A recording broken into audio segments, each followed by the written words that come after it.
Pensar que el heroísmo solo pertenece a unos pocos elegidos es una idea que limita tu verdadero poder. Ser héroe no es conquistar ejércitos, es conquistar tus propios miedos. El verdadero coraje se demuestra en cada decisión donde eliges ser fiel a ti mismo, incluso cuando es difícil. El héroe no busca aplausos, busca integridad. En este audiolibro descubrirás que el valor está en los pequeños actos de autenticidad diaria y que cada desafío es una oportunidad para fortalecer tu alma. Aquí aprenderás a ver tus luchas como escalones hacia tu mejor versión, a caminar con firmeza incluso en medio de la incertidumbre. Pero antes de empezar, me gustaría que te suscribieras al canal para seguir recibiendo ideas que nutren tu fuerza interior y te inspiran a vivir con más poder y propósito. Y ahora sí, empecemos. En las obras de teatro antiguas inglesas, sobre todo en las de Beaumont y Fletcher, se nota que valoraban mucho el comportamiento noble, como si fuera fácil reconocer a alguien con clase en la sociedad de aquel tiempo. Es parecido a como en Estados Unidos se reconoce enseguida si alguien tiene un color de piel diferente. Por ejemplo, cuando en una obra aparece un personaje llamado Rodrigo, Pedro o Valerio, aunque venga de fuera, el duque o el gobernador lo trata enseguida como a un caballero, con un montón de gestos y palabras educadas. Pero al resto, a los que no destacan, los tratan como si fueran basura. Esa admiración por la gente con presencia y buenas maneras hace que en esas obras aparezcan personajes muy intensos, que hablan con pasión y tienen mucha fuerza interior. Esto se nota en obras como Bonduca, Sófocles, El loco enamorado o El matrimonio doble. Ahí, cuando los personajes se enfrentan a algún problema, su forma de hablar se eleva sola y se convierte casi en poesía. Por ejemplo, mira esta escena. El romano Marcio ha conseguido conquistar toda Atenas, menos a 3 personas que se resisten. Sófocles, que es el duque de Atenas, su esposa Dorigen y el propio espíritu invencible de Sófocles. Marcio se siente atraído por la belleza de Dorigen y, aunque podría salvar a su marido si él se lo pide, Sófocles se niega a rogar por su vida. Así que deciden ejecutar a los dos. Valerio. Despídete de tu esposa. Sófocles. No, no me despediré. Dorigen, mi amor, mi alma te esperará allá arriba, donde está la corona de estrellas de Ariadna. Por favor, que sea rápido. Dorigen. Espera, Sófocles, cúbreme los ojos con esto. No quiero que mi lado más tierno y humano se rompa al ver cómo sangra mi señor. Así está bien. Ya no quiero mirar nada más en este mundo que no seas tú, mi Sófocles. Sófocles. Adiós. Ahora enséñales tú a los romanos cómo se muere. Marcio. ¿Pero acaso sabes lo que es morir? Sófocles. El que no lo sabe eres tú, Marcio, y por eso tampoco sabes lo que es vivir. Morir es empezar de verdad a vivir. Es como acabar un libro viejo, aburrido y gastado, y comenzar uno nuevo y mucho mejor. Es dejar atrás a los mentirosos y a los falsos, para irse con los dioses y con lo que es bueno de verdad. Tú también tendrás que dejar tus coronas, placeres y éxitos algún día, y ahí se verá si de verdad eres fuerte. Valerio. ¿No te duele o te molesta morir así? Sófocles. ¿Y por qué me iba a doler irme con los que más he querido en la vida? Ahora me voy a arrodillar, pero daré la espalda. Es lo último que este cuerpo le debe a los dioses. Marcio. Hazlo, Valerio, golpee y ya. O el corazón se me va a salir del pecho. Este sí que es un hombre, y esta sí que es una mujer. Besad a vuestro esposo y seguid viviendo con la libertad que teníais. Ay, amor. Me has hecho daño por partida doble. Con su virtud y con su belleza. Corazón traicionero, antes me lo arranco yo mismo y lo entierro, que romper este lazo de respeto y compasión. Valerio. ¿Qué le pasa a mi señor? Sófocles. Oh, Marcio, Marcio. Ahora sí que has encontrado la forma de vencerme. Dorigen. Estrella de Roma. ¿Qué palabras podrían agradecer algo así? No existen. Marció. Este duque tan impresionante, Valerio, con lo poco que le importa la suerte o la muerte, siendo el mismo prisionero, me ha hecho prisionero a mí. Aunque he traído su cuerpo hasta aquí por la fuerza, su alma ha atrapado la mía. Por Rómulo, creo que es todo alma, no tiene ni carne. Y el alma no se puede atrapar. Así que no hemos ganado. Él sigue siendo libre, y ahora el que camina como un prisionero soy yo. No recuerdo haber leído últimamente ningún poema, obra de teatro, sermón, novela ni oración publicada por aquí que tenga ese mismo tono. Tenemos muchos escritos suaves, bonitos, llenos de adornos, pero rara vez encontramos uno con fuerza de verdad, como si faltara ese sonido agudo y claro que despierta algo dentro. Aún así, la Odamia, la Oda Dion y algunos sonetos de Wordsworth tienen una música parecida. Scott, a veces, logra ese efecto, como cuando describe al Lord de Vandale a través de Balfour de Burley. Thomas Carlyle, que admira el valor y la fuerza del carácter, siempre se encarga de resaltar lo heroico en las personas que retrata, ya sea en sus libros de historia o de biografías. Antes que él, Robert Burns nos dejó una o dos canciones que también reflejan eso. En las misceláneas de Harley hay un relato sobre la batalla de Lutzen que merece la pena leer. Y la historia de los sarracenos, escrita por Simon Oakley, cuenta hechos increíbles de valentía individual. Se nota tanto que los admira, que hasta parece que tiene que disculparse por ello, como si, por ser profesor en la cristiana Oxford, tuviera que fingir rechazo. Pero si de verdad queremos leer sobre el heroísmo, el que manda ahí es Plutarco. Es como su médico y su cronista oficial. Gracias a él conocemos a personajes como Brasidas, Dion, Epaminondas o Escipión el Viejo, y creo que le debemos más a él que a ningún otro autor antiguo. Cada biografía suya es como un golpe directo contra el pesimismo y la cobardía de muchos pensadores religiosos o políticos de hoy. En cada historia brilla una valentía salvaje, un aguante que no viene de libros, sino de la sangre misma, y eso es lo que ha hecho que su obra sea tan famosa. Necesitamos más libros que tengan ese poder purificador, que remuevan por dentro, más que libros de política o economía. La vida es una fiesta, pero solo para el que sabe entenderla. Si la miramos desde una postura cómoda y prudente, parece rota, peligrosa. Las cosas malas que hicieron otros antes que nosotros, y también la gente de ahora, se siguen pagando hoy. Las enfermedades, los cuerpos deformes que vemos por todas partes, son la prueba de que se han roto leyes naturales, mentales y morales. Y muchas veces esas desgracias vienen unas detrás de otras, como en cadena. Hay gente con el cuerpo tan torcido que apenas puede levantar la cabeza, otros que ladran a su familia por culpa de enfermedades o que enloquecen y comen hierba. Las guerras, las plagas, el cólera, el hambre. Todo eso muestra que hay una violencia dentro de la naturaleza. Y si esa violencia ha entrado por culpa del crimen humano, también tendrá que salir a través del sufrimiento humano. Y lo peor es que no hay nadie que esté completamente limpio. Todos, en algún momento, hemos colaborado con el mal, aunque sea un poco. Y por eso todos cargamos con una parte del castigo. Nuestra cultura no puede olvidarse de que el ser humano ha nacido preparado para luchar. Hay que enseñarle a tiempo que ha venido al mundo en medio de un combate constante y que tanto la sociedad como su propio equilibrio personal le exigen que no se relaje como si estuviera de fiesta en un campo de flores. Más bien, tiene que estar alerta, tranquilo, sin miedo pero tampoco desafiando al peligro, y enfrentarse a lo que venga, ya sea la muerte o el desprecio de la gente, con la verdad de sus palabras y con la rectitud de su comportamiento. Cuando hablamos de todo ese mal que viene desde fuera, el verdadero héroe toma una postura de lucha por dentro, en su alma, y confía en que podrá enfrentarse él solo a todos sus enemigos, por muchos que sean. A esa actitud del alma la llamamos heroísmo.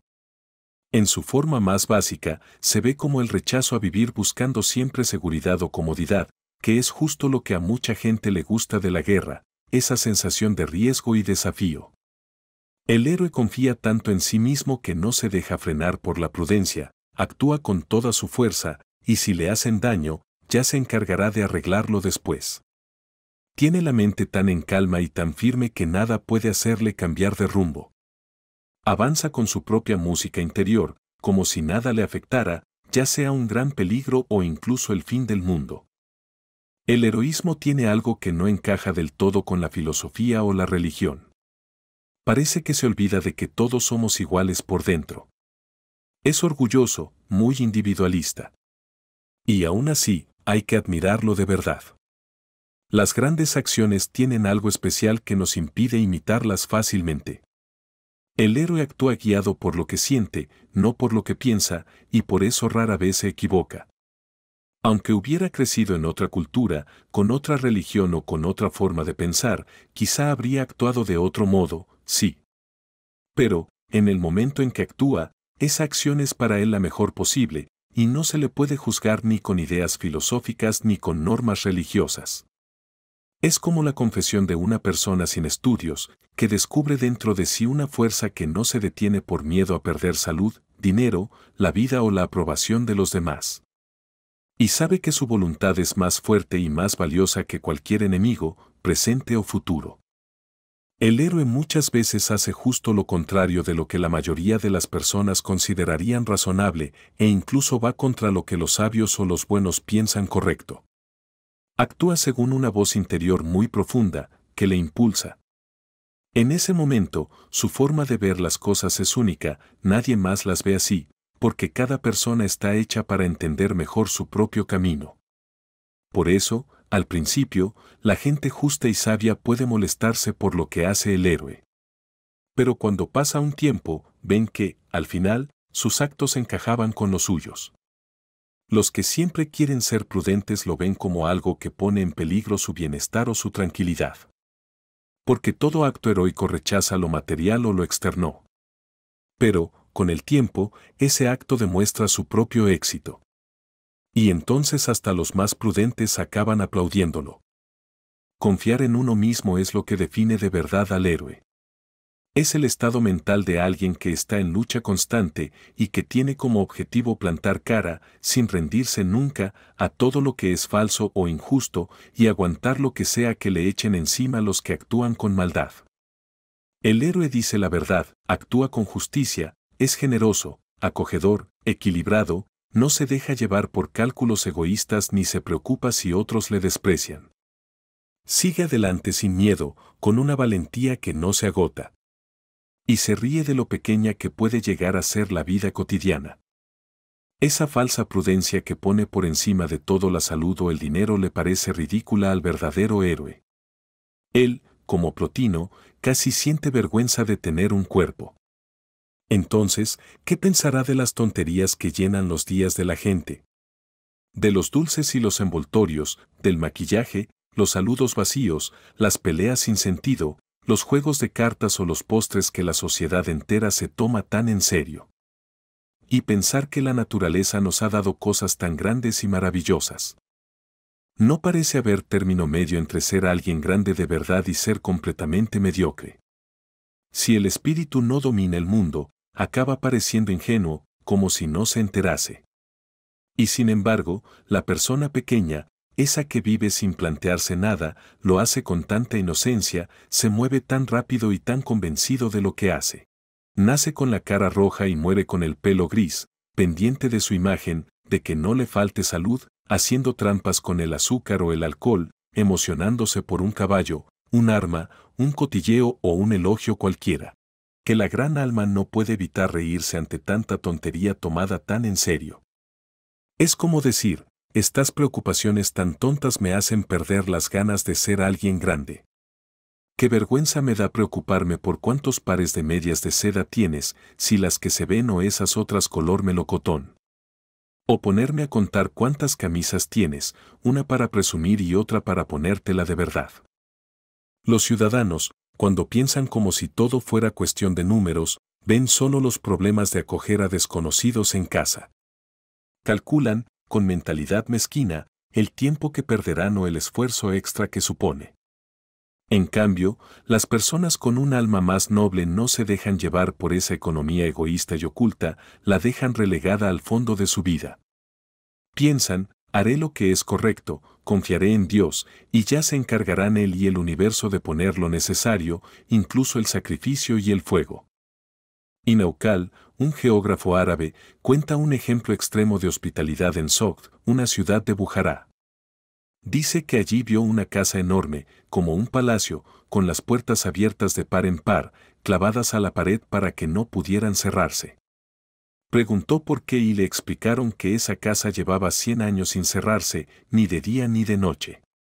Los viajeros podían llegar a cualquier hora y en cualquier número. El dueño tenía todo preparado para recibir tanto a las personas como a sus animales, y no había momento en que se sintiera más feliz que cuando sus huéspedes se quedaban a vivir allí un tiempo. Nunca había visto algo así en ningún otro lugar. El que tiene grandeza de espíritu sabe perfectamente que cuando das tu tiempo, tu dinero o tu casa a alguien desconocido, si lo haces por amor, no para aparentar, es como si pusieras a Dios en deuda contigo. Porque el equilibrio del universo recompensa ese gesto. Ese tiempo que parece perdido, en realidad se recupera. Las molestias que parecen sacrificio se convierten en su propia recompensa. Las personas así mantienen viva la llama del amor entre los seres humanos y elevan el nivel de lo que entendemos por virtud cívica. Pero la hospitalidad debe ser un acto de servicio, no una manera de lucirse, porque si no, el que la ofrece se rebaja a sí mismo. El alma valiente se siente demasiado digna como para medirse por lo lujoso de su mesa o por su ropa. Da lo que tiene, y si es necesario, lo da todo. Pero su nobleza interior es capaz de hacer que unos pasteles simples y un vaso de agua parezcan más elegantes y valiosos que cualquier banquete lleno de lujo y ostentación. El autocontrol del héroe no nace de querer parecer estricto o severo, sino de no querer manchar el valor que sabe que tiene. No le interesa la templanza por ser dura, sino porque le parece elegante. Por eso, no le parece útil ir por ahí con cara seria criticando a los que comen carne o beben vino, o usan tabaco, opio, té, seda o joyas. El gran hombre apenas se fija en lo que come o se pone. Vive de manera natural, sin normas estrictas, y su forma de estar en el mundo tiene algo de poesía. John Eliot, un misionero que trabajó con los pueblos indígenas, bebía solo agua. Sobre el vino decía que era una bebida noble y generosa, por la que había que estar agradecidos. Pero que, si mal no recordaba, el agua fue creada antes. Más grande aún fue la templanza del rey David, cuando 3 de sus soldados arriesgaron la vida para traerle agua, él no la bebió. En vez de eso, la derramó en el suelo como una ofrenda, diciendo que era demasiado sagrada para beberla. Se cuenta que Bruto, al suicidarse tras perder la batalla de Filipos, dijo una frase de Eurípides: virtud, te he seguido durante toda la vida y al final solo eras una sombra. Pero es muy probable que eso sea mentira. Dudo que alguien como él dijera algo así. Un alma verdaderamente heroica no vende su justicia ni su nobleza por una cama cómoda o una buena comida. Lo que hace grande a una persona es entender que la virtud ya es suficiente. La pobreza no le molesta, la lleva como un adorno. No necesita tenerlo todo, y si lo pierde, no pasa nada. Lo que más me fascina de los héroes es el buen humor y la alegría que muestran. Aguantar el dolor con seriedad es algo que cualquiera puede hacer si se lo propone, pero estas almas raras van más allá. Les importa tan poco lo que piensen de ellos, o el éxito, o incluso la vida misma, que no se rebajan a pedir perdón ni a mostrar su tristeza. Se comportan con su dignidad de siempre, como si nada. Escipión, por ejemplo, cuando fue acusado de robar dinero, ni siquiera quiso defenderse. Tenía las pruebas para demostrar su inocencia, pero en lugar de usarlas, rompió los papeles delante de los que lo acusaban, como diciendo que era ridículo tener que explicarse. Lo mismo hizo Sócrates, que, en vez de pedir que le perdonaran la vida, propuso que lo premiaran y lo alimentaran gratis por todo lo que había hecho por la ciudad. Y Sir Thomas More, cuando lo llevaron al patíbulo, se enfrentó a su muerte con alegría, sin perder el ánimo. En la obra Viaje por mar, de Beaumont y Fletcher, hay un momento en el que Julieta amenaza al capitán y a su tripulación, diciéndoles: Julieta, esclavos, podemos colgaros cuando queramos. Capitán. Muy probablemente. Pero también nosotros podemos despreciaros mientras nos colgáis. Este tipo de respuesta es fuerte y completa. Tiene algo sano en ella. El humor es como una señal de buena salud interior. El gran hombre no se rebaja a tomarse las cosas demasiado en serio. Para él, todo, incluso construir ciudades o acabar con religiones y naciones que han sido un problema durante siglos, debería hacerse con la ligereza y la alegría con la que canta un canario. Las personas sencillas, con corazón limpio, dejan atrás todo lo que la historia y las costumbres del mundo les imponen, y hacen lo suyo con una especie de desafío inocente hacia las grandes normas que rigen el mundo. Lo que aquí se llama las leyes azules. Si uno pudiera mirar con otros ojos, vería a toda la humanidad como si fueran niños pequeños jugando entre ellos, aunque desde fuera nos parezcamos a una civilización seria, imponente, llena de grandes obras e influencias. Lo que más nos atrae de estas historias tan poderosas y hermosas, lo que hace que un chaval esconda bajo el pupitre un libro prohibido lleno de aventuras, o lo que nos encanta del héroe, es justo lo más importante de todo este asunto. Toda esa grandeza y fuerza que vemos en esos relatos también nos pertenece a nosotros. Si nos emociona la energía de los griegos o el orgullo de los romanos, es porque en el fondo ya llevamos dentro algo parecido. Solo hay que dejarle espacio a ese gran huésped en nuestras vidas, por muy simples o pequeñas que nos parezcan. El primer paso para ser alguien con verdadero mérito es dejar de creer que las cosas importantes solo pasan en lugares o épocas mágicas del pasado, o que solo lo grande en número o tamaño tiene valor. ¿Por qué nos siguen impresionando tanto palabras como ateniense, romano, Asia o Inglaterra? La verdad es que donde esté el corazón humano, ahí mismo, están también las musas y los dioses. No viven en ningún mapa famoso. A veces pensamos que lugares como Massachusetts, el río Connecticut o la bahía de Boston son poca cosa, que suenan aburridos, mientras que los nombres extranjeros y antiguos parecen mucho más interesantes. Pero estamos aquí, y si nos damos un poco de tiempo, entenderemos que este lugar también puede ser el mejor. Basta con darse cuenta de que estamos presentes, vivos, y que el arte, la naturaleza, la esperanza, el destino, los amigos, los ángeles e incluso Dios mismo no están lejos, sino justo en la habitación donde estamos ahora. No hace falta que alguien como Epaminondas, que fue valiente y lleno de ternura, muriera en el monte Olimpo o al amanecer en Siria para ser grande. Murió donde estaba, y estuvo bien. Los jerseys fueron tierra suficiente para que Washington caminara sobre ella, igual que las calles de Londres lo fueron para Milton. Los grandes hombres transforman el lugar en el que viven. Hacen que, con solo imaginarlo, parezca más cálido, más especial. Donde habita una mente noble, ese sitio se convierte en el más hermoso. Cuando leemos las hazañas de personas como Pericles, Jenofonte, Colón, Bayard, Sidney o Hampden, algo en nuestra imaginación se enciende. Y eso nos hace darnos cuenta de lo innecesariamente limitada y mediocre que es muchas veces nuestra vida. Por eso, si viviéramos con más profundidad, si fuéramos más conscientes de lo que realmente importa, podríamos llenar nuestra existencia con algo más que banderas o apariencias. Y actuar con principios que de verdad interesen tanto al ser humano como a la naturaleza durante todo el tiempo que estemos aquí. Muchas veces hemos oído hablar de jóvenes brillantes que parecían destinados a hacer grandes cosas, pero que al final nunca llegaron a destacar de verdad. Cuando los veíamos o escuchábamos hablar de temas como la sociedad, los libros o la religión, impresionaban. Parecían superiores a todo lo que les rodeaba, como si despreciaran la política y la forma en que funciona el mundo. Hablaban como si fueran jóvenes gigantes que hubieran venido al mundo para cambiarlo todo. Pero, en cuanto empezaban a trabajar o a entrar en la vida adulta, ese gigante se encogía y se volvía como cualquier otra persona. Su magia era su manera idealista de ver el mundo. Esa forma de pensar que hace que lo real parezca ridículo o pobre en comparación. Pero el mundo, tan duro y práctico, les devolvía el golpe en cuanto intentaban usar esa luz interior para tareas normales, como si pusieran caballos del sol a arar un campo. No encontraban a nadie parecido, ni ningún ejemplo que seguir, y entonces perdían la motivación. ¿Y qué?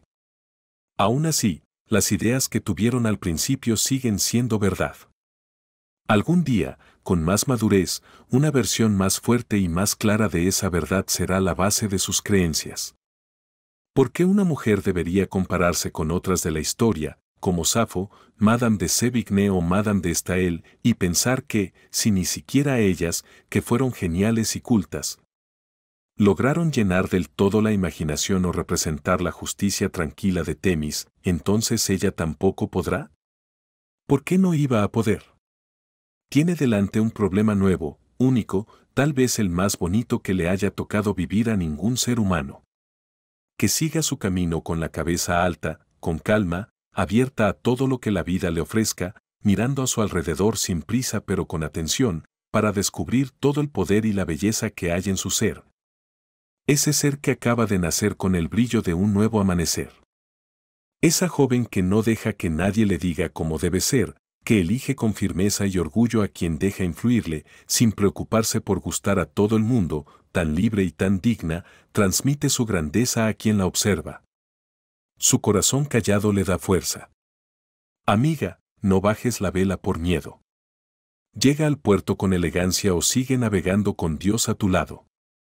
No estás viviendo en vano, porque con solo existir haces que quienes te ven se sientan más alegres, más limpios por dentro. Lo que define al heroísmo es la constancia. Todos los hombres tienen momentos en los que sienten un impulso noble o generoso, pero lo que marca la diferencia es quedarse firme en el camino elegido y no intentar luego suavizarlo para que encaje con lo que el mundo espera. Lo heroico nunca será algo común, y lo común nunca podrá ser heroico. Aún así, tenemos esa debilidad de querer que los demás comprendan y apoyen nuestras decisiones, incluso cuando la grandeza de esas acciones está justamente en ir más allá de lo que los demás pueden entender. Queremos que al final se nos dé la razón, que nos juzguen con justicia. Pero tarde. Si ayudaste a alguien porque sentías que era lo correcto, no te arrepientas si luego te das cuenta de que no encajas con lo que la gente prudente considera aceptable. Mantente fiel a tu acción y siéntete orgulloso de haber hecho algo distinto, incluso raro, que rompiera con la rutina educada y aburrida de tu época. Una vez escuché un gran consejo que le dieron a un joven: haz siempre lo que más temes hacer. Una persona sencilla pero valiente no va por ahí pidiendo disculpas por lo que ha hecho. Mira su pasado con tranquilidad, como Foción, que dijo que la batalla había salido bien, aunque no se arrepentía de haber intentado evitarla. No hay error o momento de debilidad del que no podamos sacar algún consuelo. Forma parte de lo que somos, de nuestra relación con los demás. ¿Acaso la naturaleza nos prometió que nunca fallaríamos o que nunca haríamos el ridículo? Aprendamos a ser generosos también con nuestra propia dignidad, igual que podemos serlo con el dinero. La grandeza deja de preocuparse por lo que piensen los demás. No hablamos de las cosas buenas que hemos hecho para que nos aplaudan o porque creamos que tienen un mérito enorme, sino para justificarnos. Y eso es un gran error, como enseguida se nota cuando oímos a otro presumir de sus propias buenas acciones. Decir la verdad, aunque sea con cierta dureza, vivir con autocontrol o con gestos de generosidad que parecen extremos. Es una forma de sacrificio que las personas nobles asumen como si quisieran mostrar que se sienten parte de todos los que sufren. No es solo que necesitemos fortalecer el alma soportando cosas difíciles como la abstinencia, las deudas, la soledad o el rechazo social. También es importante que los sabios miren de frente otros peligros menos comunes que afectan a los seres humanos: enfermedades feas, insultos terribles, la muerte violenta. Hay que conocer esas realidades, no ignorarlas. Los momentos de heroísmo suelen ser también momentos de miedo, de tensión. Pero nunca llega un tiempo en el que el heroísmo deje de tener sentido. Ahora mismo, en este país y en este momento, decimos que las condiciones de vida son de las mejores que ha habido, hay más libertad para pensar, para aprender. Hoy no te matan por tener una opinión distinta. Pero incluso en una época como esta, el que es verdaderamente heroico siempre encontrará retos que lo pongan a prueba. La humanidad necesita personas valientes, personas dispuestas a arriesgarse, incluso a sufrir, por defender la verdad o la justicia. La persecución, aunque cambie de forma, nunca desaparece del todo. Hace solo unos días, por ejemplo, el valiente Lovejoy fue asesinado a tiros por una turba simplemente por defender el derecho a la libertad de expresión. Murió porque entendió que, en ese momento, era mejor no seguir viviendo que ceder. No veo ningún camino de paz absoluta para nadie, excepto el que nace de seguir con firmeza lo que uno siente dentro. Que cada cual se aleje de las multitudes, regrese a casa y siga el camino que aprueba su conciencia. Mantener pensamientos honestos y elevados incluso en las tareas más humildes y oscuras va forjando un carácter fuerte, capaz de actuar con honor, si hace falta, en medio del caos o frente a la muerte. Cualquier horror que haya ocurrido en el pasado puede volver a repetirse. Incluso en una república moderna, si empieza a faltar el espíritu religioso, no sería raro ver cómo vuelven el odio, la censura, la humillación pública o hasta la horca. Un joven debería pensar con libertad en cosas como los insultos, las hogueras, la violencia y preguntarse qué tan firmemente puede mantenerse fiel a su sentido del deber cuando sus opiniones parezcan peligrosas para el periódico del día siguiente, o para sus propios vecinos. Ver lo rápido que alguien aparentemente noble puede llenarse de odio y actuar con crueldad puede, curiosamente, tranquilizar a los que tienen el corazón más sensible. Es como si, al atravesar cierto límite, uno se metiera en un territorio donde ya no le puede alcanzar el enemigo. Que desvaríen los demás, tú, en silencio, en tu tumba. En medio de toda la oscuridad que sentimos cuando no sabemos qué viene después, cuando no escuchamos las voces que nos guían desde lo alto, ¿quién no envidia a quienes ya han terminado con seguridad su vida valiente? ¿Quién, al ver lo pobre que es muchas veces nuestra política, no se alegra de que Washington ya esté muerto, que descanse tranquilo, y que no llegara a ver apagarse la esperanza humana?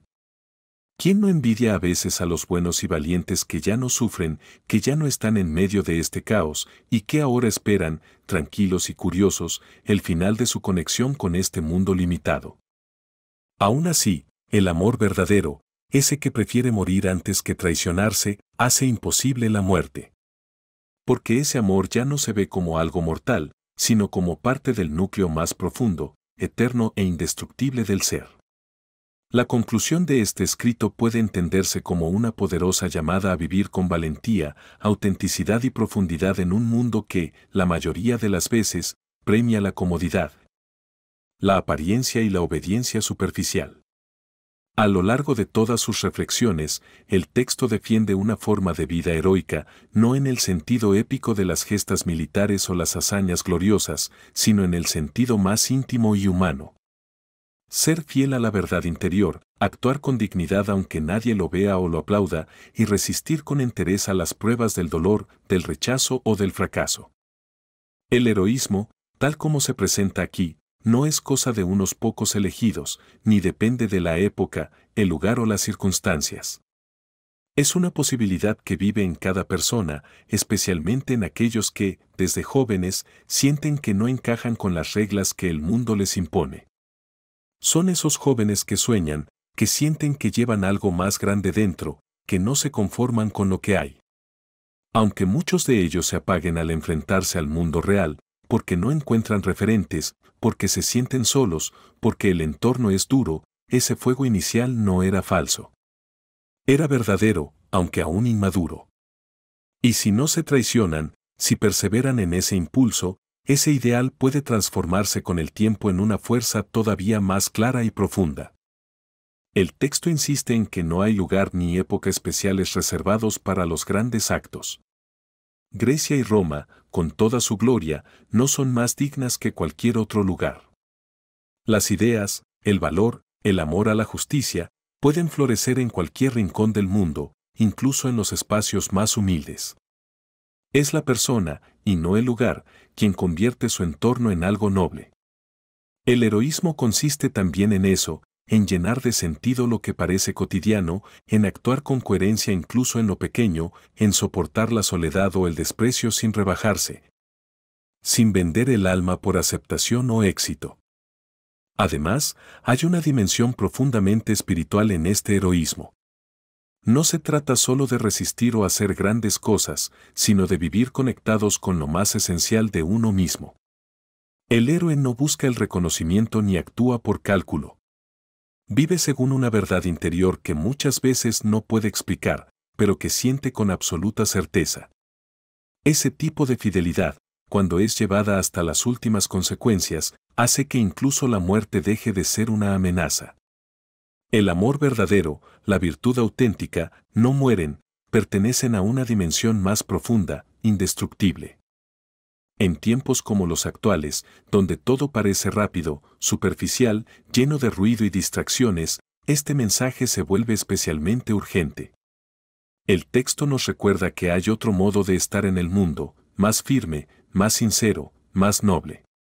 Un modo que exige soledad, incomodidad, a veces incluso sufrimiento, pero que también ofrece algo inmensamente valioso, la posibilidad de vivir con sentido, con belleza interior, con plenitud. Así, la gran lección final es esta: no importa si el mundo no te entiende ahora, ni si tus actos parecen extraños o inútiles. No necesitas una época dorada ni un escenario heroico. Tu verdad, tu valor, tu alma comprometida, bastan. Mantente fiel a lo que sabes que es justo, incluso en medio del ridículo o el dolor, porque esa fidelidad transforma la vida en algo sagrado. Y aunque no haya gloria, aunque no haya público, aunque todo parezca perdido, habrás vivido de verdad. Si te ha gustado este audiolibro y quieres seguir explorando más historias llenas de misterio, conocimiento y enseñanzas que pueden transformar tu manera de ver la vida, suscríbete al canal. Aquí encontrarás más relatos fascinantes que te harán reflexionar, aprender y disfrutar de cada palabra. No te pierdas el próximo audiolibro, porque cada historia es una nueva puerta hacia lo desconocido. Activa las notificaciones y acompáñame en este viaje donde la mente y el misterio se entrelazan para revelar lo que siempre estuvo oculto.